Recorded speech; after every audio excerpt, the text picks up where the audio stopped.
সিঙ্গাপুরের একটি হাসপাতালে চিকিৎসাধীন গণ অভ্যুত্থানে গুলিবিদ্ধ শিশু মুসাকে নিয়ে আশার আলো দেখছে তার পরিবার। গুলিবিদ্ধ হওয়ার প্রায় ৪ মাস পর শিশুটি এখন চোখ খুলেছে, নাড়তে শুরু করেছে হাত পা। মুসা, এই তো মুসা, বাবা বাবা, ব্যথা। গত ১৬ নভেম্বর বৈষম্যবিরোধী ছাত্র আন্দোলনের স্বাস্থ্য বিষয়ক কেন্দ্রীয় উপকমিটির সদস্য শাহরিয়ার মাহমুদ ইয়ামিন এই তথ্য জানিয়েছেন।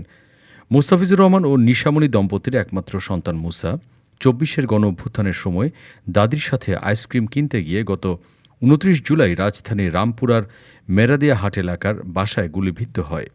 শুরুতে ঢাকা মেডিকেল কলেজ হাসপাতাল প্রাথমিক চিকিৎসা দেওয়ার পর দীর্ঘ ২.৫ মাস ধরে ঢাকা মেডিকেল ও সম্মিলিত সামরিক হাসপাতালে চিকিৎসা দেওয়া হয়। অবস্থার কোনো উন্নতি না হয় তাকে গত ২২ অক্টোবর এয়ার অ্যাম্বুলেন্সে করে সিঙ্গাপুর পাঠানো হয়। শাহরিয়ার মাহমুদ ইয়ামিন বলেন, সরকার প্রথম ধাপে অন্যান্য আনুষঙ্গিক খরচ ছাড়া মুসার জন্য এককালীন ১,৭৫,০০,০০০ টাকা পাঠিয়েছে।